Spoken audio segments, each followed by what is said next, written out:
Bonjour à tous et bienvenue dans cette nouvelle vidéo consacrée à l'art et à l'esthétique. Krishnamurti n'a pas très souvent parlé de l'art, mais il a fait suffisamment de remarques à ce sujet pour qu'on se fasse une idée assez claire de ce qu'il en pensait. Dans cette vidéo, je vais parler de l'art, de la création, mais aussi de l'origine de l'art, de ses effets et de ses fonctions, qu'il s'agisse de l'art authentique ou de l'art inauthentique. Et quand ça paraîtra pertinent, je vais m'appuyer sur d'autres auteurs que Krishnamurti.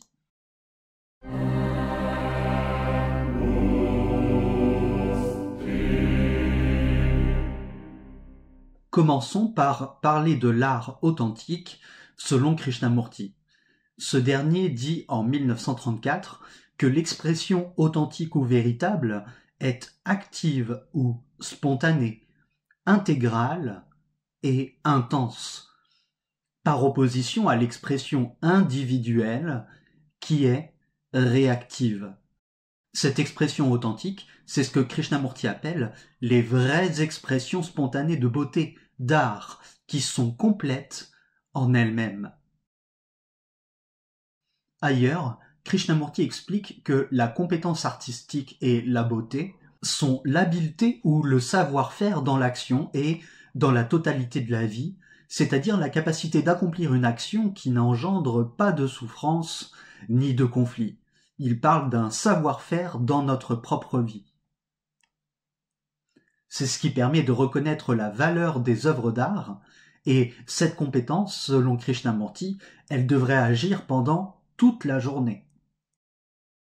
Krishnamurti définit l'art en rapport avec la beauté d'une façon qui peut paraître au départ un peu étonnante. Il dit que l'art consiste à voir que ce qui est beau est beau.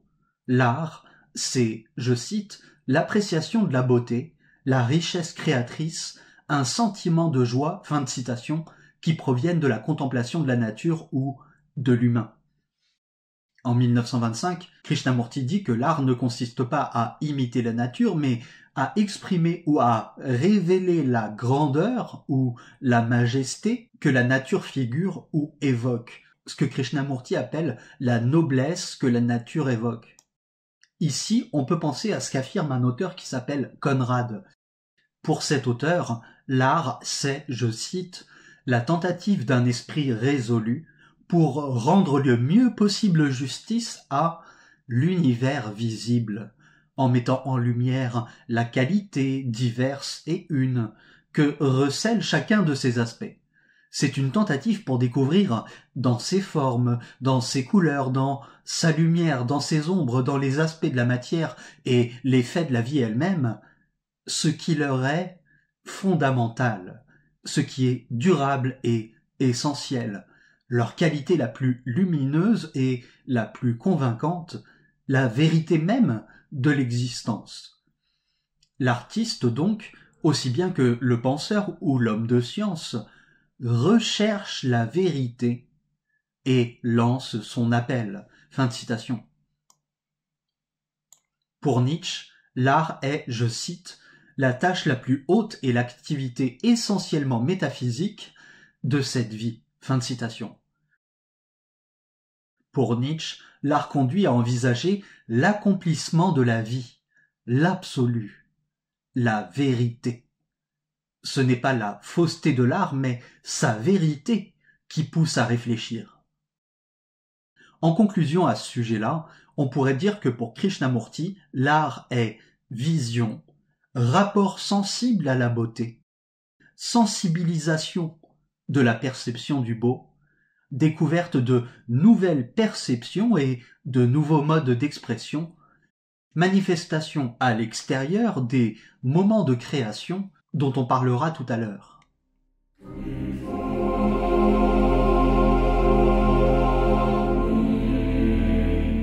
Avant de parler des origines de l'art, ça me paraît important de rappeler ce qu'affirme Philippe Bloin, à savoir que l'artiste, celui que Krishnamurti appellerait l'artiste authentique, l'artiste accède à la phénoménalité pure, à travers une mise entre parenthèses de toutes les présuppositions. Il s'y ouvre pour en exprimer la beauté dans un acte de création esthétique et non pas pour en saisir le sens dans des concepts comme le fait le philosophe. L'artiste met hors circuit toute prise de position sur l'existence. Le désintéressement libère une expérience esthétique qui est une mise entre parenthèses des préjugés et des présuppositions qui est phénoménologique, une époquée phénoménologique. Cette expérience se trouve dans un registre qui n'est pas conceptuel. Le regard qui est tourné vers la simple représentation de l'objet, le pur apparaître de la chose, par opposition à l'existence de l'objet. Ce regard est désintéressé et ce désintéressement est une mise hors jeu de l'existence de l'objet. C'est une époquée. Le désintéressement nous transporte en dehors de la vie utilitaire et on considère la chose pour elle-même au lieu de la désirer pour soi-même. C'est pour ça que je disais tout à l'heure que l'admiration pour ce qui est beau naît de sa simple apparition, du simple fait que la chose se manifeste là, etc. La contemplation désintéressée ne comporte aucune inclination, plutôt que aucun calcul. L'expérience de la beauté, par opposition au rapport intéressé à l'être, relève d'un état qui est contemplatif par opposition au désir. Pour contempler la pure apparence, le regard doit avoir abandonné tout désir, toute appétence. Le regard qui est rivé sur ce que les choses sont, donc l'intérêt extrinsèque qu'on porte normalement envers le monde, doit être remplacé par le regard qui est ouvert à la façon dont le monde apparaît, donc à un intérêt intrinsèque pour le monde. Il s'agit de voir le monde pour lui-même et de devenir plus sensible à cette présence et non pas de le voir à travers nos désirs et nos calculs. Le désintéressement fait passer à une posture de libre accueil à l'égard des phénomènes, par opposition à l'attitude qui est focalisée, qui discrimine, identifie et classifie les choses pour les maîtriser.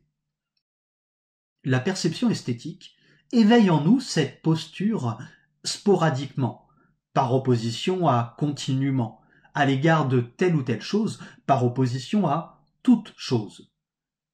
Mais Bloin nous invite à une attitude d'accueil soutenue et panoramique qui s'étend à tout ce qui advient, une ouverture à la beauté du monde dans tout son déploiement.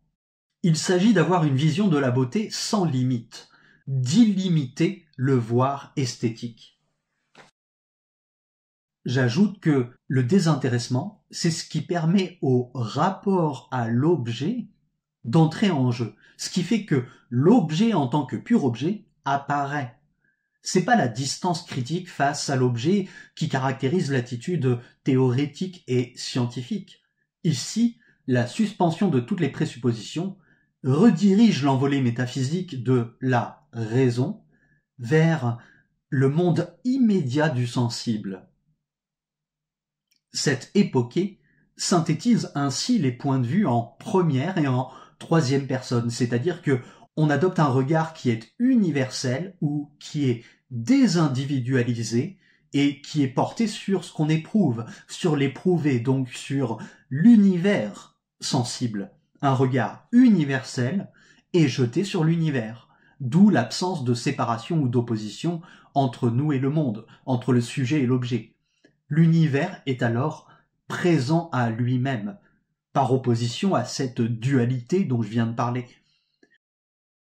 Le désintéressement nous marie intégralement au flux créateur de la vie.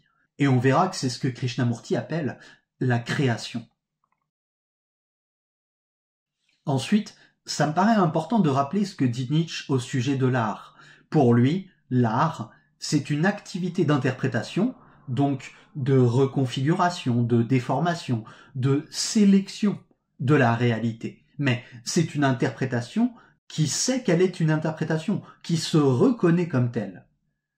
L'humeur ou l'émotion, la tonalité affective qui caractérise l'art, c'est la gratitude, le oui, Et la forme suprême de l'art, c'est la transfiguration, ce qui rappelle l'éveil dont parle Krishnamurti. Nietzsche affirme que les artistes glorifient. Notamment, ils glorifient les états et les choses qui sont réputés permettre, je cite, de se sentir bon ou grand ou ivre ou joyeux ou en bonne santé et sage. Fin de citation. L'art est anti-moral, à l'opposé de l'idéal ascétique.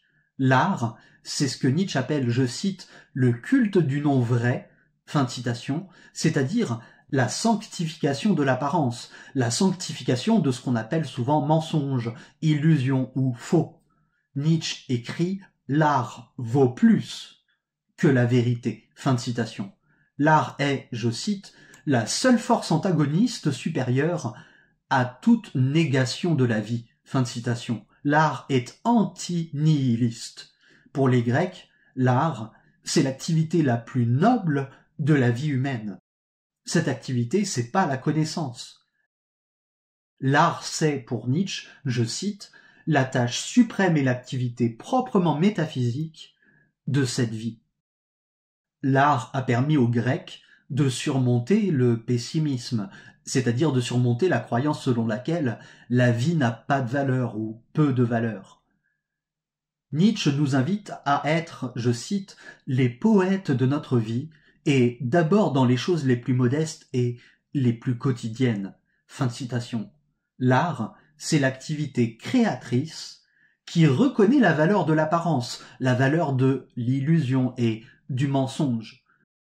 Donc l'art, c'est la nature de tous les processus de pensée et de connaissance, c'est-à-dire que tous ces processus sont créateurs et falsifiants. Ils sont ce que Nietzsche appelle des interprétations. Et juger, c'est agir comme l'artiste, c'est-à-dire à partir d'excitation, de stimulation particulière, créer un tout. Laisser, je cite, de côté beaucoup de détails particuliers et créer une simplification. Fin de citation. Égaliser et affirmer sa créature comme étant, comme existant. L'homme est toujours artiste sans le savoir. Notre perception du monde n'est pas l'effet d'un donné, d'une réception passive à l'égard d'un monde extérieur qui existerait en lui-même. On invente à coup d'affabulation la plus grande part de l'expérience vécue. Croire à l'existence d'une réalité absolue, c'est ignorer l'acte de création qui entre dans toute appréhension de cette prétendue réalité. C'est se croire à tort, je cite, absolument incapable d'ivresse. Fin de citation. Toutes les interprétations et les valeurs admises sont artistiques, c'est-à-dire sont créées, mais à des fins qui sont morales ou théoriques. Nietzsche veut reconsidérer et réinterroger ces interprétations et ces valeurs. Nietzsche parle de, je cite, l'art en tant que libération de toute étroitesse et de toute optique moralisante ou dérision de celle-ci. Fin de citation. Donc l'art, c'est une activité pulsionnelle qui est généralement inconsciente. Le monde est issu de forces artistiques, c'est-à-dire que la réalité n'est qu'apparence et interprétation. Le monde est tout entier art. Et la philosophie ressemble à l'art. Nietzsche parle d'un artiste philosophe, c'est-à-dire qu'il s'agit de créer et d'imposer de nouvelles valeurs et de renverser les anciennes. Il s'agit de philosopher à coups de marteau comme le sculpteur pour, je cite Nietzsche, donner forme à l'homme en artiste. Fin de citation. Pour, je cite, créer le surhumain. Fin de citation.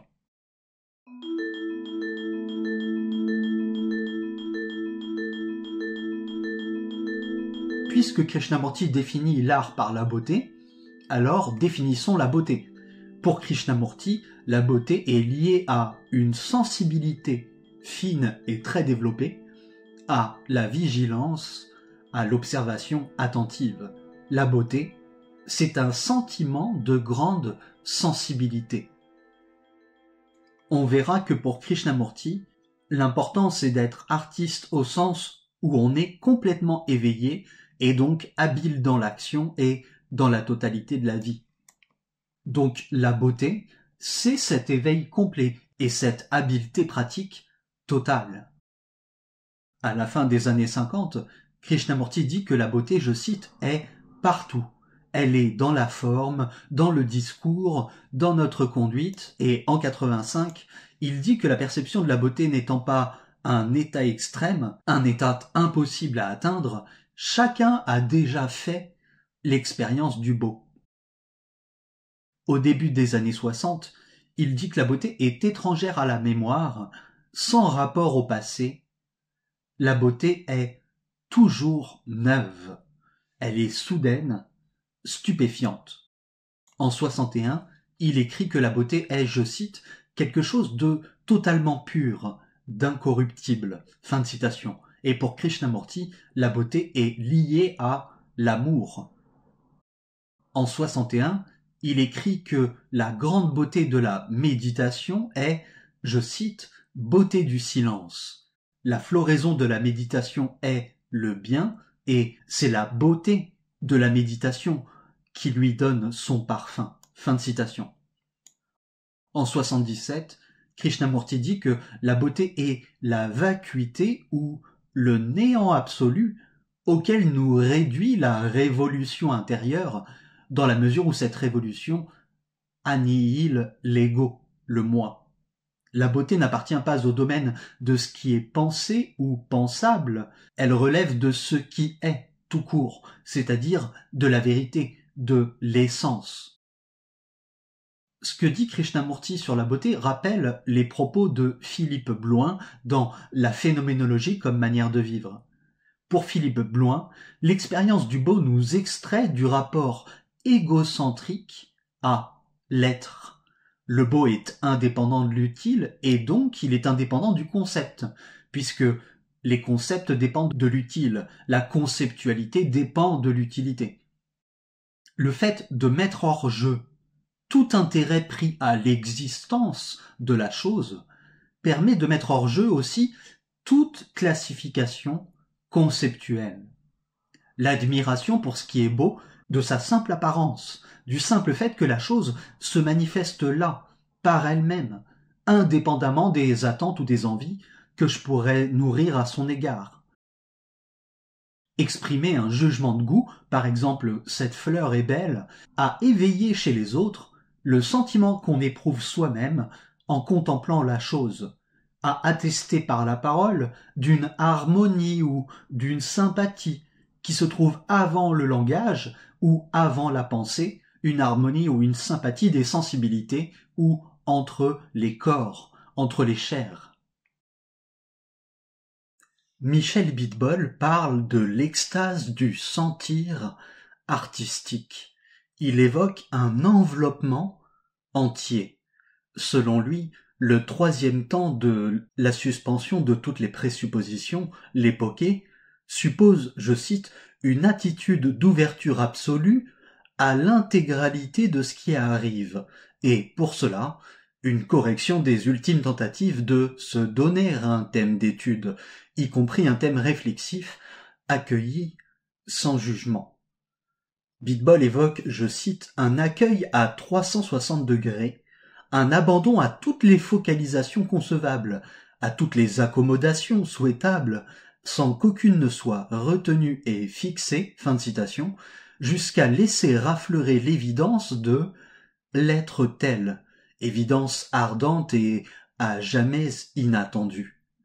La présence ouverte est, je cite, un accès à la conscience éveillée, la luminosité et la clarté, l'état naturel de l'esprit, fin de citation, ce que Bidbol appelle aussi, je cite, l'invariant germinal de toute expérience, fin de citation. Bidbol ajoute, je cite, seul se manifeste le simple éclat d'être là, la vivacité sauvage de l'incatégorisé, la drue transparence d'un espace vécu, l'insistance démesurée de ce qui se montre. Fin de citation.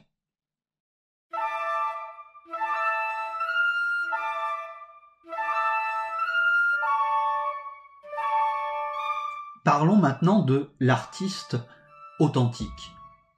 En 1927, Krishnamurti prend l'artiste authentique pour image de celui qui recherche un bonheur durable qui serait source de force et de vitalité.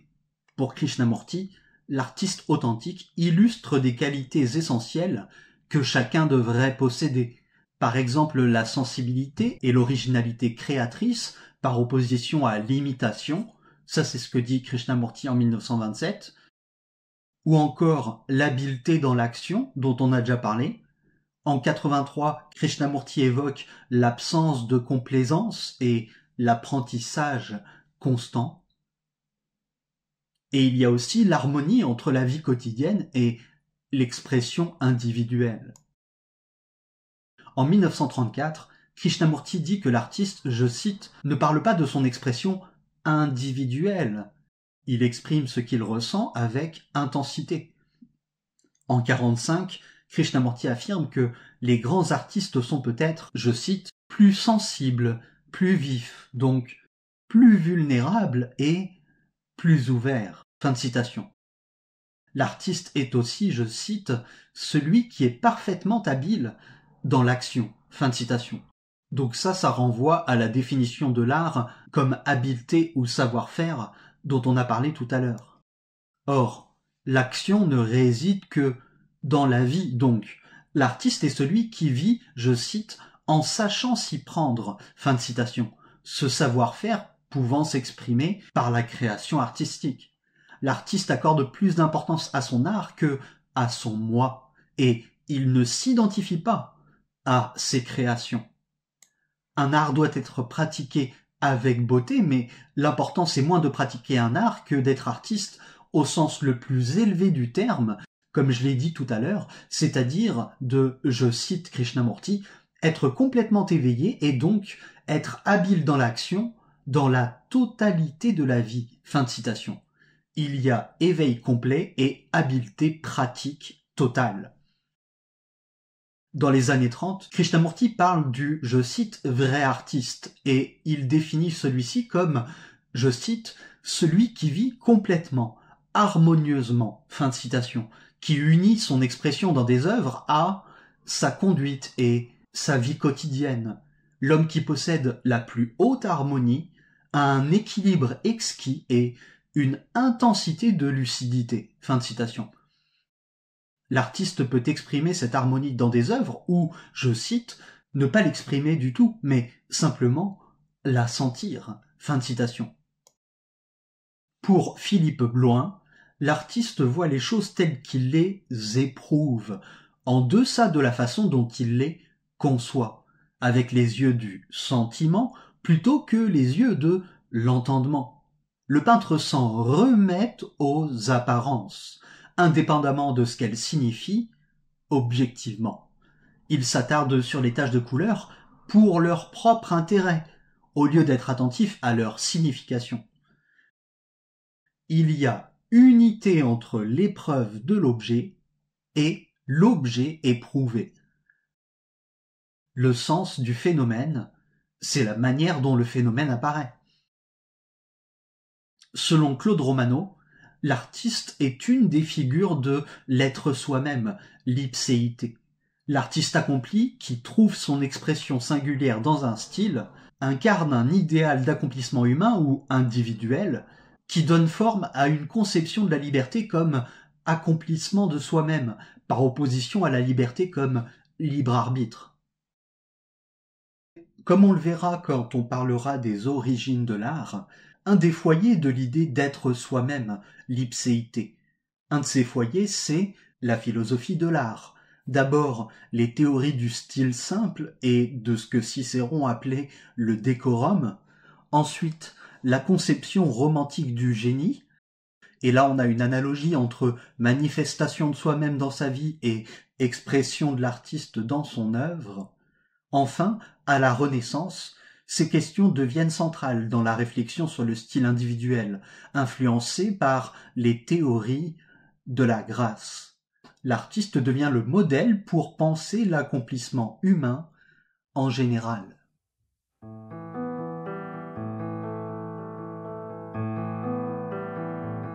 Avant de parler de l'origine de l'art, il faut dire quelques mots sur ce que Krishnamurti appelle la création. En 1950, Krishnamurti dit que la, je cite, création intemporelle ou l'état créatif, fin de citation, n'est pas réservé à, je cite, une minorité de personnes douées, fin de citation, contrairement à la capacité d'expression. En 61, Krishnamurti écrit que la véritable création se caractérise par une compréhension intégrale. Alors, je rappelle que Krishnamurti appelle souvent création la perception de la nouveauté. Et en 1962, il affirme que les, je cite, moments créateurs sont les intervalles où l'esprit est libre, fin de citation, où, je cite, il n'y a pas de heurte avec le passé en tant que savoir, fin de citation, l'esprit percevant alors du nouveau. Surtout, en 1945, Krishnamurti dit que les moments de création dont des œuvres d'art peuvent être l'expression sont, je cite, les moments d'oubli et d'abnégation du moi, d'immobilité complète, fin de citation, de l'esprit, qui ne désire plus devenir, je cite, des moments où nous percevons l'immensité de la vérité, fin de citation, et faisons l'expérience d'une réalité créatrice. Selon un grammairien, un rhéteur et un avocat du 1er siècle, Fronton, l'art doit tendre à sa propre annulation et non pas à sa dissimulation. Pour lui, la beauté négligée est supérieure à la beauté qui trahit un excès de soin et de diligence. L'art doit s'annuler dans la trouvaille inattendue de l'écrivain qui est clos sous sa plume comme un don gratuit, excédant l'intention. Le savoir-faire n'est qu'une longue préparation au surgissement de l'inespéré. L'inespéré et l'inattendu, c'est, je cite Fronton, ce qui est exprimé contre toute espérance, contre toute attente. Fin de citation. Et la nature, c'est la gratuité des dons imprévisibles. Ensuite, selon Montaigne, la nature est supérieure à l'art, mais l'œuvre n'est jamais plus accomplie que quand elle rejoint la nature. L'art n'est jamais mieux maîtrisé que lorsqu'il s'exerce dans l'oubli de ses propres préceptes. L'art doit redevenir nature. Il faut naturaliser complètement l'art. Ça rappelle un peu ce que disait Krishnamurti en 1925, comme je le disais tout à l'heure, que l'art doit révéler la grandeur ou la majesté que la nature figure. Pour Montaigne, la nature, c'est notamment une règle de justesse et de facilité dans l'action. Alors, je rappelle que depuis Dante, il y a eu une distinction entre artiste et artisan, et l'idée est apparue que l'individualité éclot dans et par le style. L'individualisation stylistique naît de la grâce ici au sens social. Ensuite, pour Castiglione, la grâce est nonchalance, désinvolture, sprezzatura. Castiglione parle, je cite, d'une certaine désinvolture, sprezzatura, qui cache l'art et qui montre que ce que l'on fait ou dit est venu sans peine et presque sans y penser. Fin de citation. Donc ça rappelle la méditation, le silence, le calme dont on a parlé tout à l'heure. Castiglione écrit, je cite, « Le véritable art est celui qui paraît ne pas être de l'art et on doit par-dessus tout s'efforcer de le cacher. » À la Renaissance, il y a une harmonie entre la grâce en société et la grâce en art, la grâce sociale et la grâce esthétique. À l'époque de Raphaël, le style, la maniera et la grâce sont devenus indissociables et presque interchangeables. L'artiste savant est devenu un artiste qui s'exprime lui-même, artiste expressif de lui-même. Dans la théorie de l'art du platonisme florentin, donc par exemple chez Marcille Ficin, par opposition à Alberti, il est question de la singularité de l'artiste, par opposition à l'art comme compétence professionnelle, comme imitation scientifique de la nature. On a vu que Krishnamurti faisait un lien entre l'art et l'absence de moi, d'ego, et qu'il critiquait l'orgueil des artistes inauthentiques. Ça rappelle un petit peu ce que disait Léonard de Vinci. De Vinci invitait le peintre à réduire au maximum la tendance à s'imiter soi-même. Il invitait le peintre à se dépersonnaliser. Il faudrait ne jamais imiter la manière d'autrui, et l'élève doit dépasser le maître. Il ne faut pas s'imiter soi-même, et cette imitation de soi-même, elle dérive d'une projection inconsciente de l'artiste et de ses particularités contingentes, projection qui est mécanique et qui est source de monotonie dans son art. Toutes les figures semblent alors tirées d'un même moule parce que elles sont toutes des autoportraits. Par exemple, elles sont vives quand l'artiste est vif, etc. Pour Léonard de Vinci, le corps règle la mire et juge à notre insu. Le corps détermine notre jugement, avant qu'on ne l'ait fait nôtre, et ce jugement meut le bras du peintre et l'oblige à se copier lui-même. Il ne copie que des travers invétérés, des idiosyncrasies, des obstacles à l'excellence qui résident, elles, dans l'universalité. Donc il faut réduire au maximum cette projection inconsciente du corps par une ascèse, par l'observation de la nature, par l'apprentissage auprès d'un maître, par l'acquisition des sciences et la culture du jugement. Ce qui est important ici, c'est que pour épanouir sa personnalité artistique véritable, il faut dépasser son individualité superficielle, qui contient de l'inaccompli et de l'unilatéral. Il faut se déprendre des pièges obscurs et faciles de la subjectivité. Il faut se dépersonnaliser. Il y a une dépersonnalisation qui est nécessaire. La découverte de sa propre manière, c'est une conquête ultime. L'artiste doit se séparer de son travail, se désolidariser de lui, le placer à distance de lui-même. Par exemple, observer sa toile dans un miroir pour la voir comme celle d'un autre, etc. La manière individuelle est un manque d'universalité. C'est un défaut, c'est une faiblesse. La dimension scientifique et technique du travail d'atelier est plus importante. Alors là, Léonard de Vinci s'écarte beaucoup de ce que dit Krishnamurti. Certes, Krishnamurti accorde que l'artiste doit, dans une certaine manière, se dépersonnaliser, mais il ne considère pas que la dimension scientifique et technique du travail d'atelier est ce qu'il y a de plus important.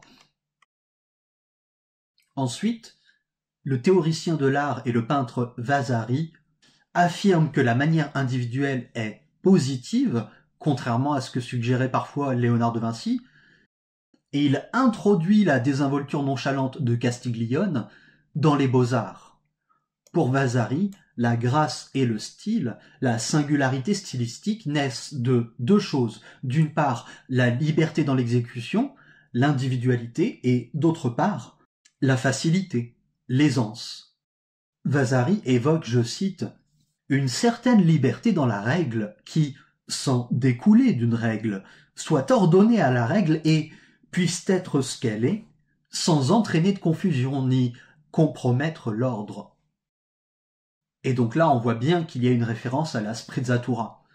Pour Vasari, il y a deux excès. Le premier, c'est l'application laborieuse et excessive, donc le manque de manière, le manque de style. En ravalant l'art au niveau d'une production mécanique, ça ne peut qu'ôter aux œuvres toute grâce. L'autre défaut, c'est l'excès de stylisation, la manière outrée et affectée. Se complaire dans une surenchère formelle et technique permanente, dans un culte de la difficulté pour elle-même, ce qu'on appellera plus tard le maniérisme.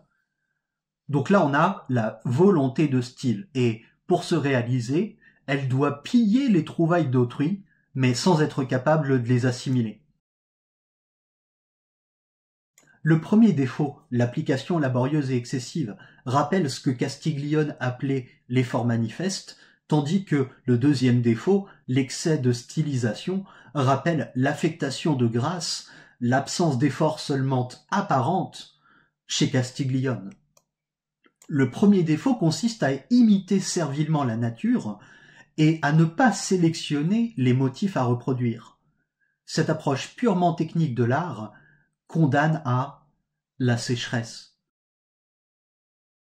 Par contre, avec le deuxième défaut, on remplace la lente maturation d'une manière propre par une volonté acharnée de style qui condamne à piller la génération précédente et à reproduire, à moduler sans cesse les trouvailles de l'artiste jusqu'à aboutir à une forme de stérilité.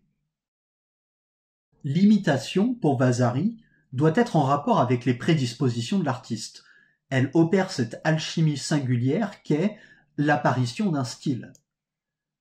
Il s'agit d'accueillir et d'assimiler les influences pour les fondre en un style unique, le sien. Et pour y parvenir, il ne faut pas chercher à égaler un autre dans les aspects de son art qui se situeraient à l'opposé de nos propres prédispositions.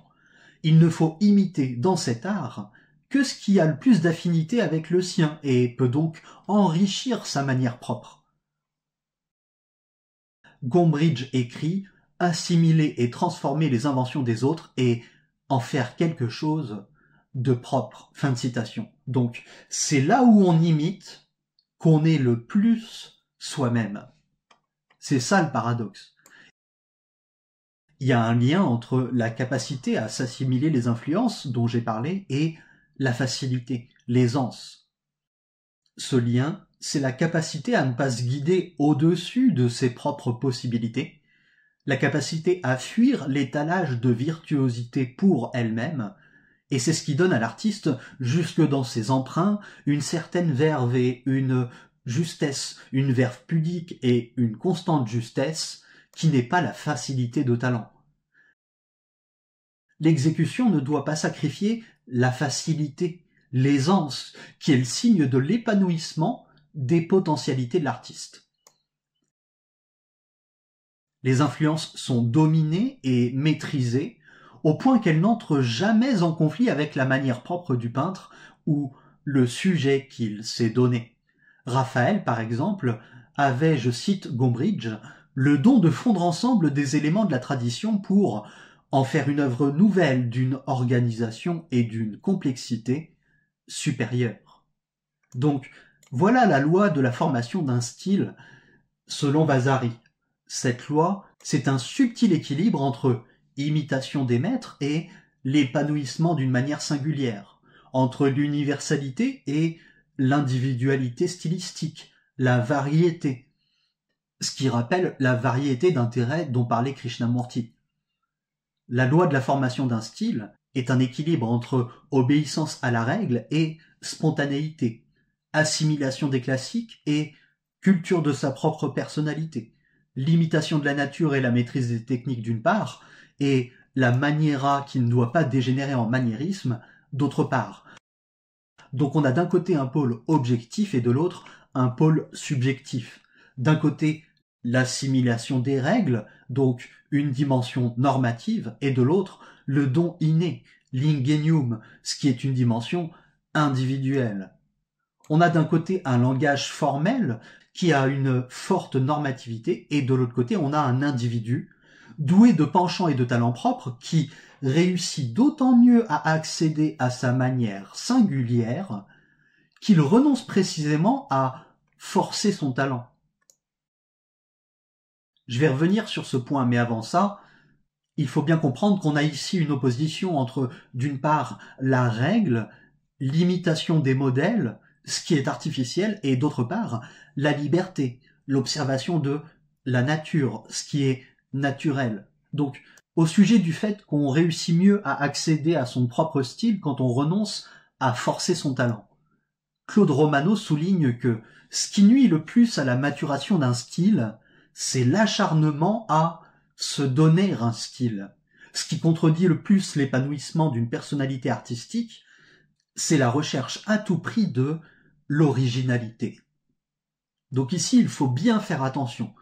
Le style ne peut surgir que des profondeurs du corps et de dispositions naturelles qui sont inconnues de l'artiste.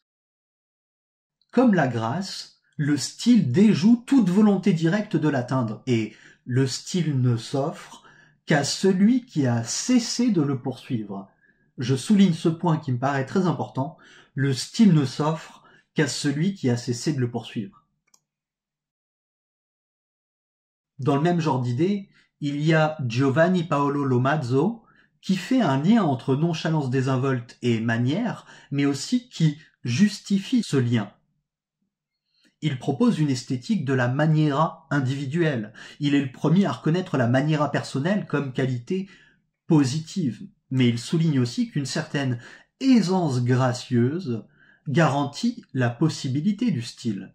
Il explique rigoureusement les raisons pour lesquelles une aisance gracieuse rend le style possible. Donc chez Lomazzo, il y a un lien entre tempérament artistique et perfection. La personnalité naît du style.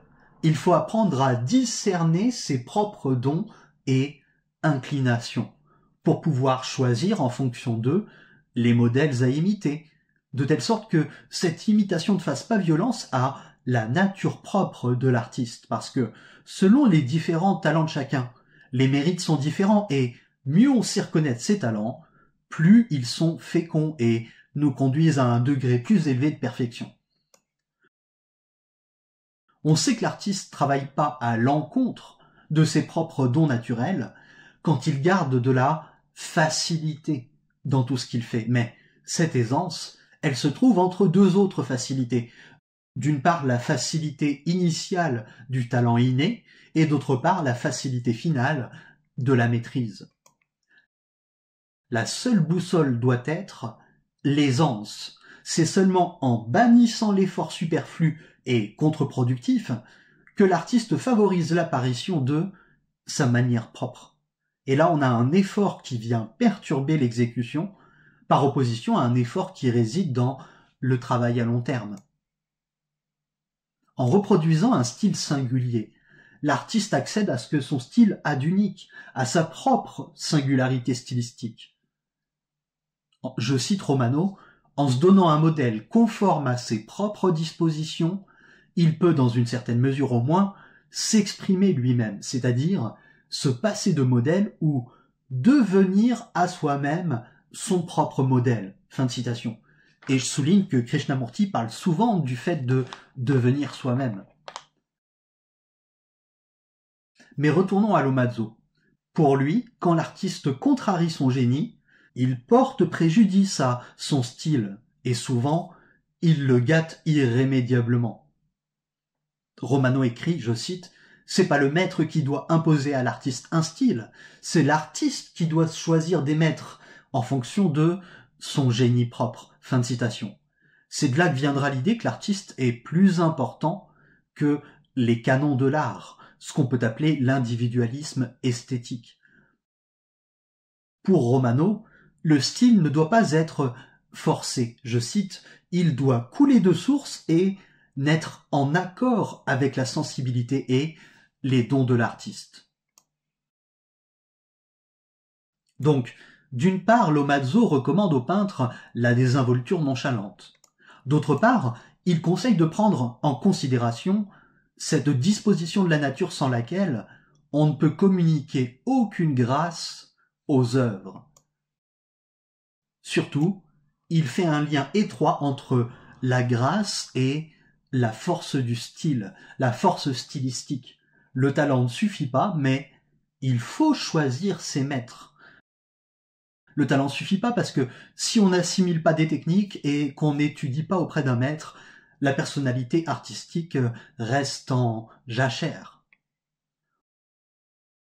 On ne peut préserver la force qui fait la grâce qu'au moyen d'une dialectique subtile entre, d'une part, l'imitation et, d'autre part, les prédispositions individuelles. Le style, c'est le produit conjoint des deux. Le produit conjoint de la contrainte qu'impose à l'artiste la maîtrise d'un langage commun et le don naturel. Là, on a une alchimie subtile entre deux pôles et elle doit s'opérer sous le signe de l'aisance, de la facilité. Donc le style naît à la jointure des autres et de soi-même. Le style transforme la particularité accidentelle de l'artiste en individualité véritable. Et le style transforme sa contingence qui est insignifiante en nécessité. Donc là, on a un équilibre entre deux idées. D'une part, il peut y avoir plusieurs perfections différentes, des perfections tenues pour un canon immuable, et d'autre part, l'artiste peut et doit s'exprimer lui-même.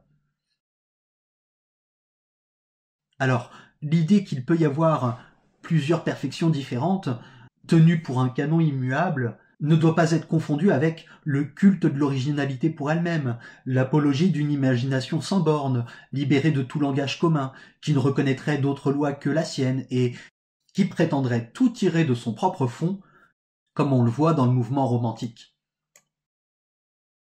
Pour Lomazzo, l'individu est qualitativement unique, sans modèle, sans exemple, sans équivalent. C'est pas un simple spécimen dans un genre ou dans une espèce. Ce n'est pas la particularisation d'une essence commune. Donc là, on a un individualisme qualitatif, et cet individualisme est particulariste, par opposition à un individualisme qui serait égalitaire et universaliste. Il y a pour Lomazzo un lien entre grâce, style et expression de soi dans une individualité. Donc à la Renaissance, on commence à valoriser l'idée d'une manière singulière de l'artiste. Pourquoi? Parce qu'on a transposé dans l'art la manière en tant que caractéristique du courtisan. Ces deux manières, la manière sociale et la manière artistique ou stylistique, tournent toutes les deux autour de la grâce. Je souligne que l'artiste ne peut pas se donner par lui-même un style, comme le dit Romano. Je vous demande d'être très attentif, je cite Romano, pour découvrir son style et accéder à une expression qui soit authentiquement la sienne. L'artiste doit se livrer à un lent travail d'ascèse, commencer par se mettre soi-même entre parenthèses pour accéder seulement en un second temps, par la médiation des autres et des œuvres, par une synthèse des différentes influences dont toute personnalité est composée, à sa manière dans ce qu'elle a d'unique. Ce processus suppose de garder une certaine aisance expressive, une certaine grâce, qui empêche la manière de dégénérer en maniérisme. Donc je souligne que l'artiste doit commencer par se mettre soi-même entre parenthèses pour accéder à sa manière dans ce qu'elle a d'unique.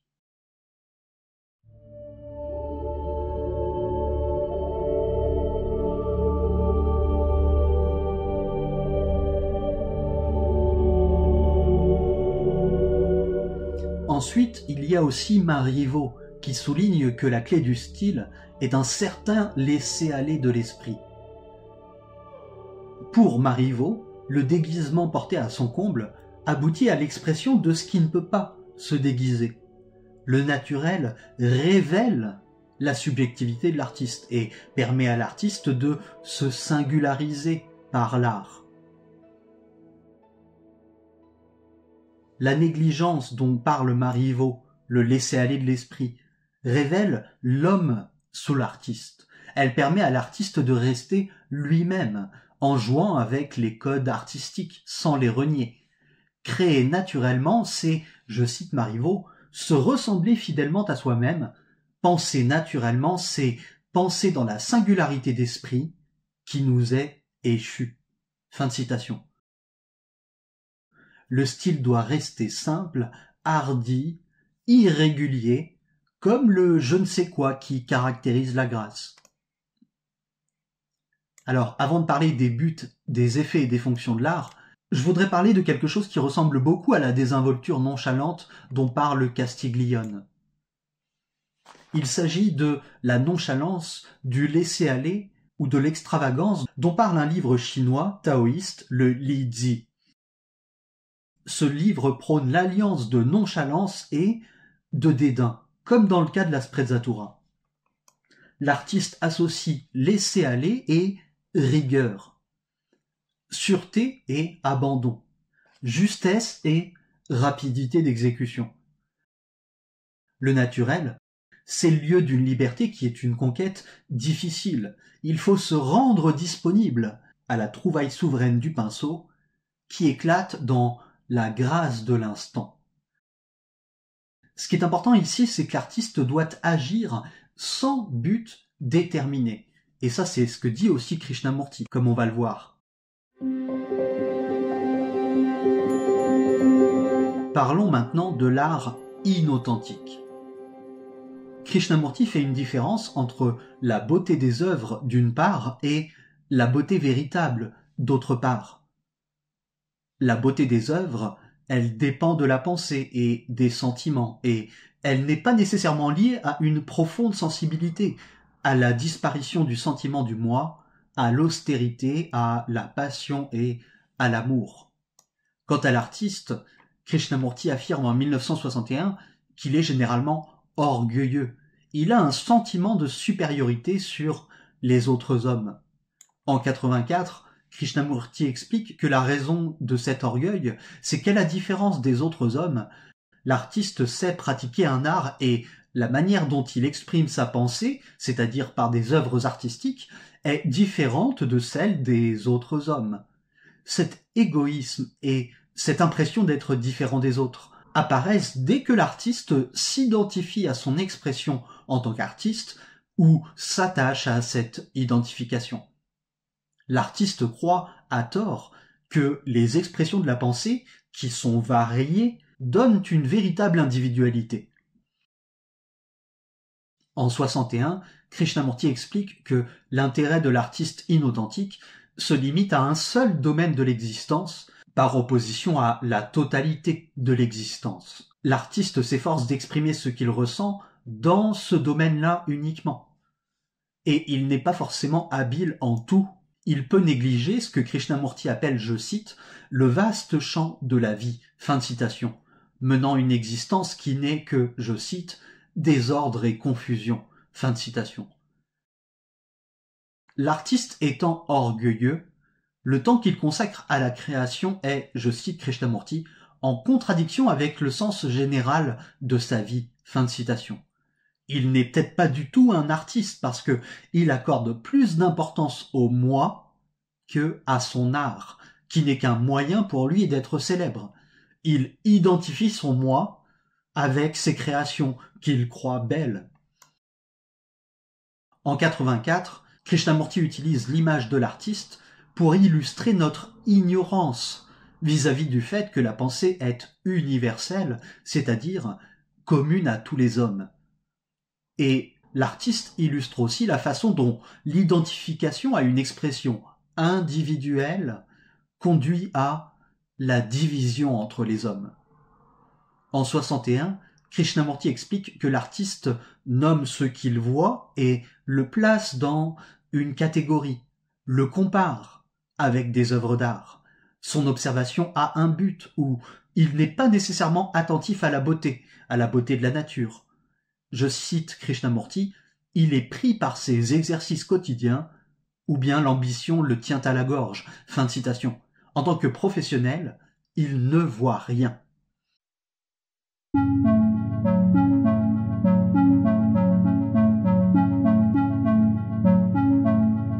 Alors maintenant qu'on sait un peu mieux ce que c'est que l'art, on peut s'interroger sur ses origines. Je vais parler ici des origines de l'art authentique. En 1945, Krishnamurti explique que pour être créateur, il suffit pas, voire c'est pas nécessaire, d'avoir un certain talent, d'être capable de s'exprimer ou de s'exprimer effectivement avec bonheur et même avec succès. Une des origines de l'art authentique, c'est le silence, l'absence de pensée. En 1980, Krishnamurti dit que chez certains artistes, l'esprit est totalement silencieux et, je cite, « de ce silence émerge ce mouvement qui est toujours nouveau ». Fin de citation. C'est-à-dire ce que Krishnamurti appelle aussi le mouvement de la création. L'art a pour origine la beauté intérieure, la libération à l'égard du connu, et aussi la création, la perception de la nouveauté. Dans les années 30, Krishnamurti évoque une, je cite, « impulsion créatrice », fin de citation, que le vrai artiste éprouve de façon constante et non pas momentanée. Ce qui rappelle Philippe Bloin quand celui-ci parlait d'une attitude d'accueil soutenue et panoramique s'étendant à tout ce qui advient. Krishnamurti évoque aussi la flamme de cette impulsion créatrice. Je cite, « la flamme du désir », fin de citation, du désir de créer, dont la technique n'est pas la source, mais seulement le résultat, comme on le verra tout à l'heure quand on parlera de création. L'accès au statut d'artiste, c'est une démarche individuelle et autonome. C'est pas le résultat d'une aide ou d'une influence extérieure fournie ou provoquée par autrui. Et quand on parlera de Vasari ou de Lomazzo, on reparlera de cette dimension individuelle et autonome. En 1945, Krishnamurti dit que les œuvres d'art peuvent être l'expression des, je cite, moments de création, fin de citation, que connaît l'artiste. Les autres origines de l'art, c'est la disparition du sentiment du moi et la communication avec ce qui est. Krishnamurti explique dès 1925 que ce qu'il appelle les vrais grands artistes, les vrais grands maîtres, fin de citation, ont une capacité d'union ou de communion avec tout ce qui est. La beauté et la production d'un chef-d'œuvre requièrent une attention portée à une grande diversité d'objets, une variété d'intérêts, par opposition à l'imitation des autres, la conformation à un modèle unique. Ça aussi, ça rappelle ce que disait Philippe Bloin, et on verra qu'il en sera également question quand on parlera de Vasari et de Lomazzo.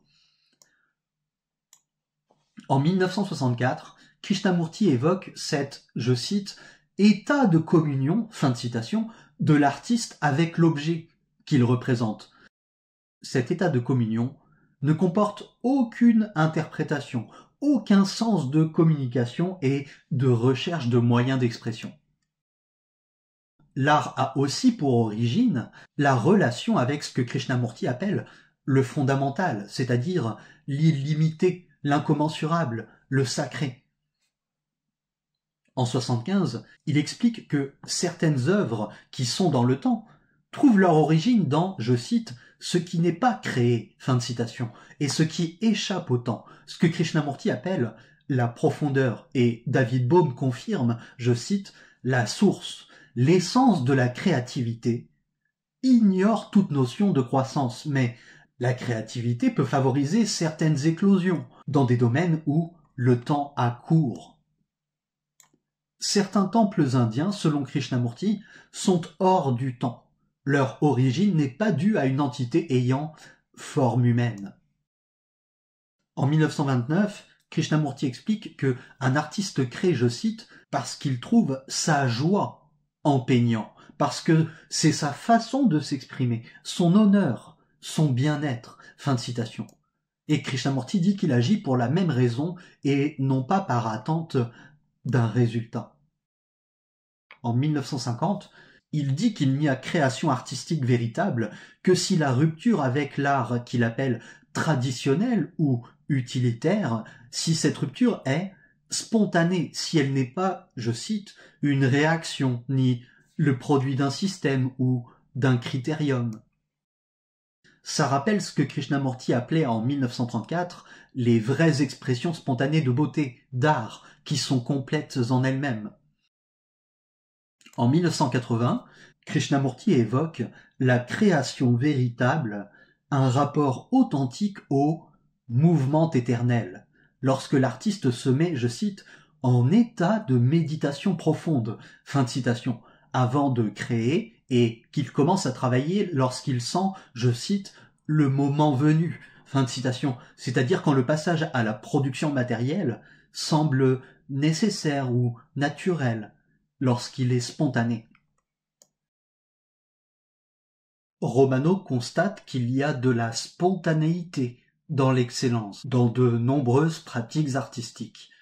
S'exercer est volontaire, mais le franchissement de l'étape, la modification qualitative du geste qui en résulte sont involontaires. L'artiste trouve le bon geste, c'est-à-dire qu'il parvient à se débarrasser d'une entrave qui l'empêchait jusque-là de s'approcher du geste idéal. Le progrès Gommer peu à peu les défauts du débutant ne se produit que comme un effet essentiellement secondaire de cette pratique. La vraie maîtrise, c'est un effet essentiellement secondaire. On ne peut pas chercher directement à l'atteindre. On l'atteint, un point c'est tout. Mais une volonté pour amener cette transformation à se produire est possible. C'est le sens des efforts répétés tous les jours. Le franchissement de l'étape se produit de lui-même, mais l'artiste peut avoir une volonté ou un projet de franchir les étapes qui jalonnent son apprentissage. Se consacrer à une pratique, c'est vouloir y progresser, mais en prévoyant que ce progrès ne pourra se réaliser que comme une conséquence indirecte de cette pratique.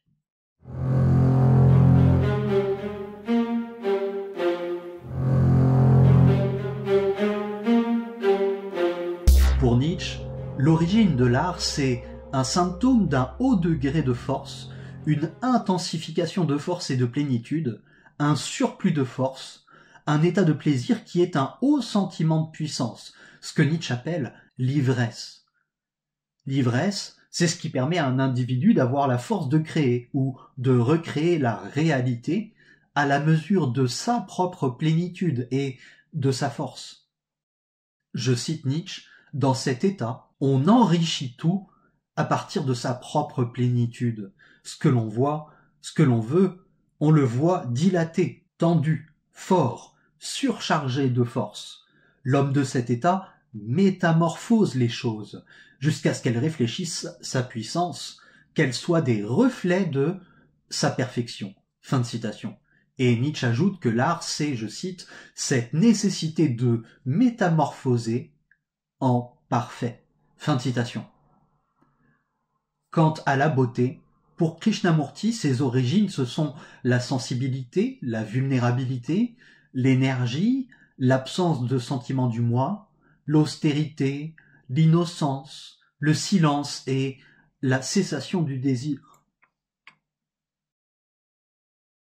Ça rappelle un point de vue qui a été exprimé par un ou plusieurs philosophes occidentaux, c'est-à-dire que l'art serait lié à la désubjectivation du créateur et aussi du récepteur. Il ne doit donc pas être question en art d'expérience vécue, subjective, d'émotion. L'accès à la beauté, c'est pas un sentiment ou une émotion, mais c'est l'apparition d'une vérité qui n'est pas spéculative, métaphysique, qui n'est pas destinée à l'entendement. Il faut parler de ce que l'art provoque en nous, mais sans le considérer comme irrationnel. Au contraire, c'est très rationnel, c'est logique, mais l'intérêt de l'effet que l'art provoque, c'est pas l'émotion ou le sentiment. Quant aux origines de la création, ce sont notamment le calme et le silence. En 1980, Krishnamurti explique que le mouvement de la création émerge lorsque l'esprit est calme et silencieux, lorsque la pensée cesse. En 1950, il dit que la création intemporelle ou l'état créatif suppose la cessation de la pensée. Et en 1980, de nouveau, il dit que chez certains artistes, l'esprit est totalement silencieux et, je cite, « de ce silence émerge ce mouvement qui est toujours nouveau ». Fin de citation. Et là, Krishnamurti fait référence à ce qu'il appelle aussi, je cite, « le mouvement de la création, mouvement hors du temps, éternellement nouveau ». Fin de citation. J'aimerais rappeler que, selon Cicéron, la sensibilité, par opposition au jugement ou à la règle générale, peut engendrer spontanément une justesse de la conduite accordée à soi-même et aux autres. C'est cette justesse que Cicéron appelle le décorum. Il s'agit d'une justesse qui est faite d'adéquation à soi-même et aux circonstances, et cette justesse, elle est source de grâce et de charme.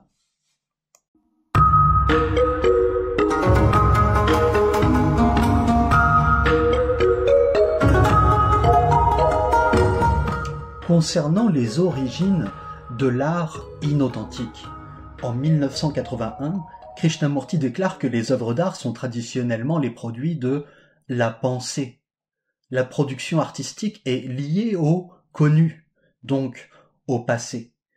Elle n'est, je cite, pas de la création, tout au plus la mise en œuvre d'une aptitude, d'une compétence, de la mémoire et du savoir. Fin de citation.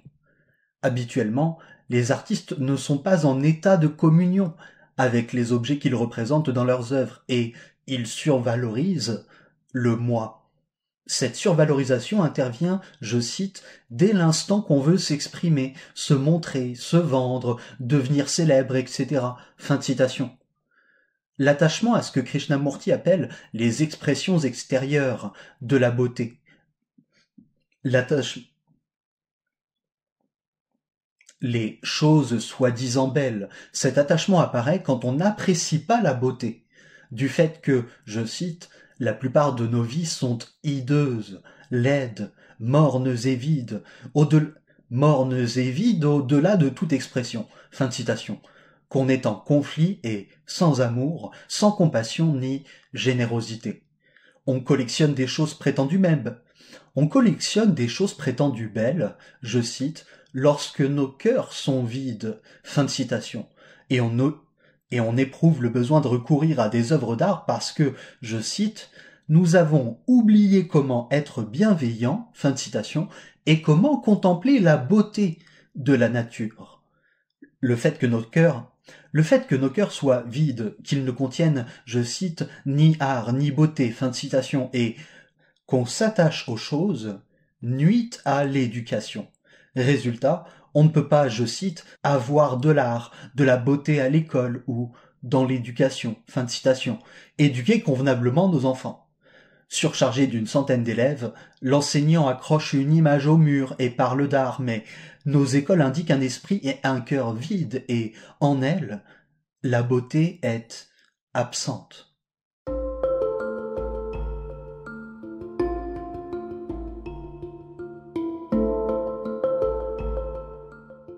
Quels sont en effet les buts et les effets de l'art authentique? En 1934, Krishnamurti dit que l'action du, je cite, véritable artiste, qui est aussi vraiment spirituel, fin de citation, est gratuite, désintéressée, je cite, spontanée et en elle-même suffisante, complète, entière. Donc ça rappelle l'inespéré et l'inattendu dont parlait Fronton. En 1945, Krishnamurti affirme que les artistes trouvent une délivrance par leurs œuvres. Surtout, pour Krishnamurti, l'art peut aider l'homme s'il le libère, je cite, de ses conditionnements, de sorte qu'il devienne plus sensible à la perception du beau. Fin de citation. Donc je souligne que pour Krishnamurti, l'art pourrait nous libérer de nos conditionnements et nous rendre plus sensibles à la beauté. En 1980, Krishnamurti explique que ce que, je cite, les artistes s'efforcent de découvrir, fin de citation, est la nouveauté qui caractérise le mouvement de la création. Dans la mesure où ce mouvement est hors du temps, donc éternellement nouveau, Krishnamurti dit, je cite, la création est éternellement nouvelle, fin de citation. Chez certains artistes, l'esprit est totalement silencieux et, je cite, de ce silence émerge ce mouvement qui est toujours nouveau. Dans les années 50, Krishnamurti souligne que l'art traditionnel ou utilitaire peut conditionner la vie, mais il y a des artistes qui, en s'opposant à cette influence collective, s'en détachent pour découvrir de nouvelles perceptions et de nouveaux modes d'expression. Donc là, on a une réponse très claire à la question « À quoi sert l'art ?» L'art sert à découvrir de nouvelles perceptions et de nouveaux modes d'expression.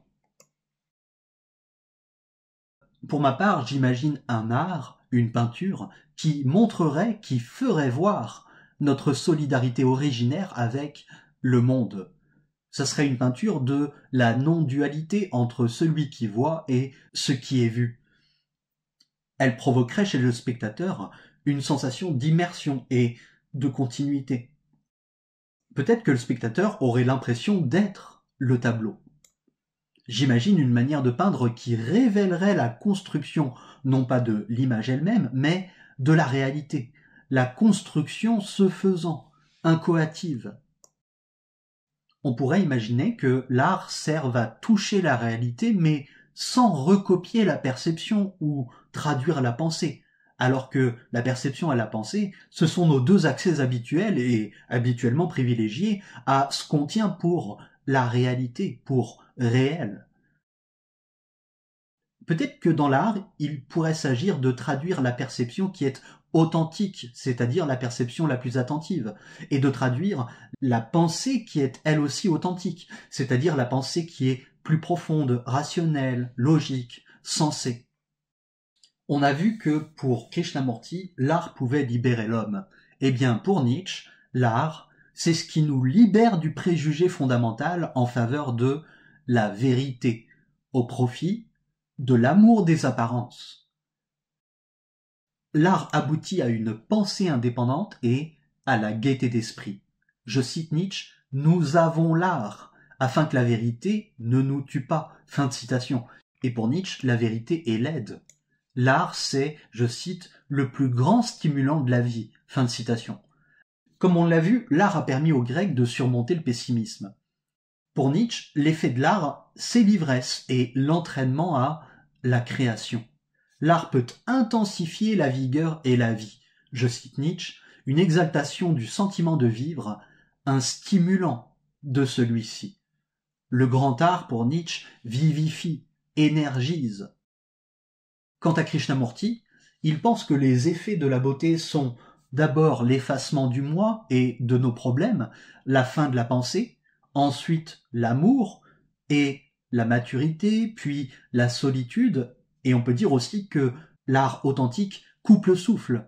Notre corps est comme fragilisé, notre être est tout entier immobile, et on est dans un état de vigilance et de sensibilité.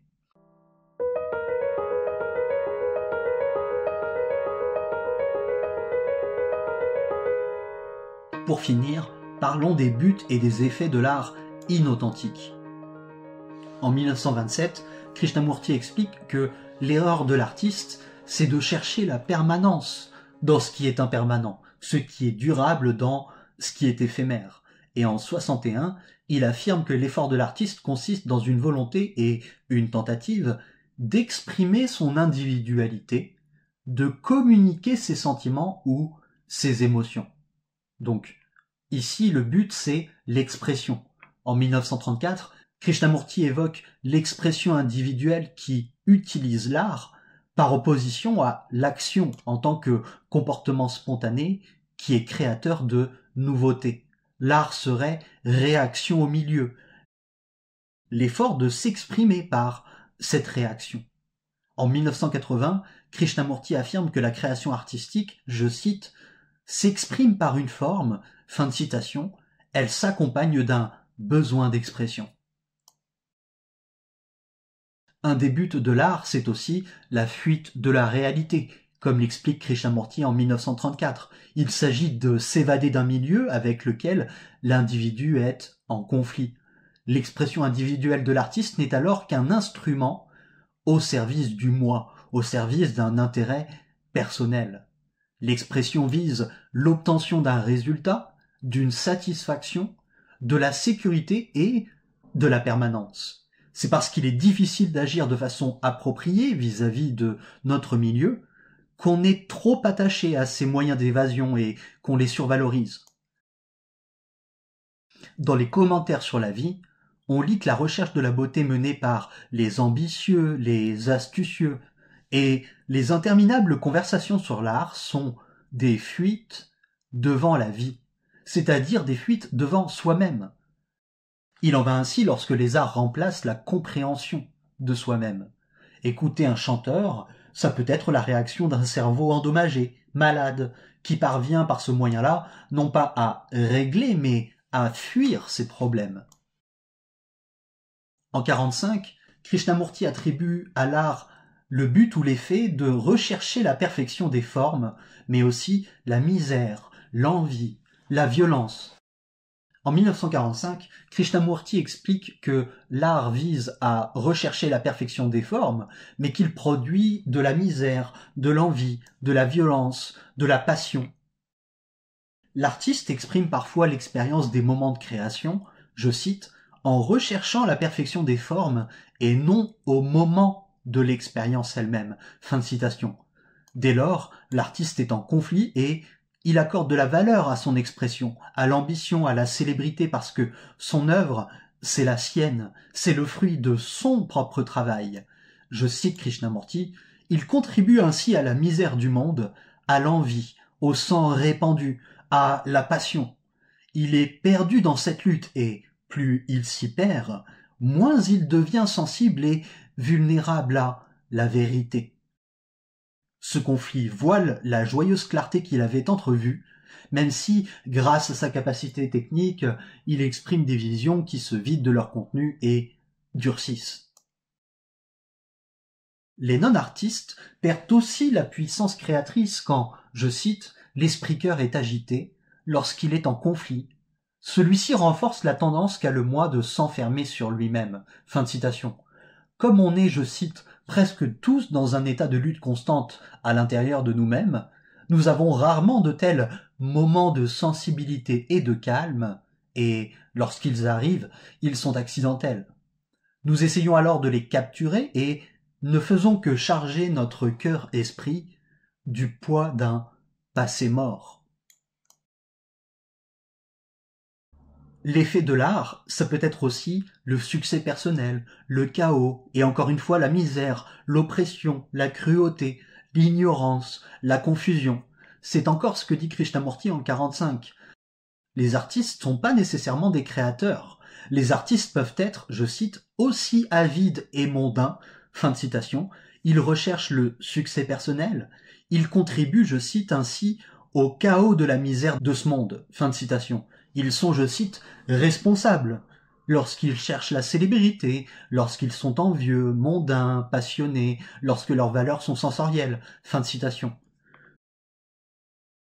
Celui qui recherche ou qui connaît le succès en ce monde appartient, je cite, à ce monde d'oppression et de cruauté, d'ignorance et d'inertie. Fin de citation. Les résultats de l'ambition entraînent, je cite, la misère et la confusion pour celui qui a réussi comme pour ses semblables. Fin de citation. Comme je l'ai déjà suggéré, Krishnamurti pense que l'art, en tout cas l'art inauthentique, peut imposer un, je cite, conditionnement qui limite la sensibilité de la perception. Fin de citation. C'est ce que dit Krishnamurti en 1950. L'activité artistique peut sembler temporairement bienfaisante, mais lorsqu'elle, je cite, conditionne la vie, fin de citation, elle devient pernicieuse. Je cite, lorsque l'art devient traditionnel ou utilitaire, il impose un conditionnement qui limite la sensibilité et la perception. Fin de citation. On a vu que des artistes pouvaient s'opposer à cette influence collective, mais, je cite Krishnamurti, si cette rupture n'est qu'une réaction, elle engendre fatalement de nouveaux modèles, de nouveaux critériums qui emprisonnent encore l'esprit. En 61, Krishnamurti explique que l'art produit une compréhension limitée de l'existence, qu'il ne fait pas découvrir l'inconnu et qu'il ne conduit pas à la création. Comme l'artiste ne s'intéresse qu'à un domaine limité de l'existence, il ne comprend qu'une partie limitée de l'existence. Restant prisonnier du connu, il ne peut pas vraiment faire la découverte de la nouveauté au sens le plus fondamental, c'est-à-dire l'inconnu. La limitation de son intérêt l'empêche d'être créateur, parce que la véritable création, elle se caractérise par une compréhension intégrale. L'art, en tout cas l'art inauthentique, peut également entraîner souffrance, contradiction, tension, misère, comme l'explique Krishnamurti en 1965. Il dit alors que l'artiste se caractérise par sa capacité d'expression et par la souffrance qu'elle génère, par la contradiction ainsi que par la tension intérieure qui résulte de cette contradiction. Lorsque cette capacité s'accompagne d'un état de contradiction, on crée de la misère pour nous-mêmes et pour les autres, et plus cette capacité et notre tension sont grandes, plus on crée cette misère. Enfin, En 1980, Krishnamurti explique que la plupart des artistes n'accèdent que partiellement à ce qu'il appelle le mouvement de la création.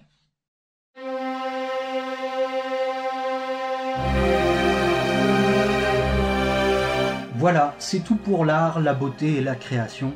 J'espère que cet épisode vous a plu et si c'est le cas, pensez à liker, à vous abonner, à commenter, à partager et moi je vous dis à bientôt.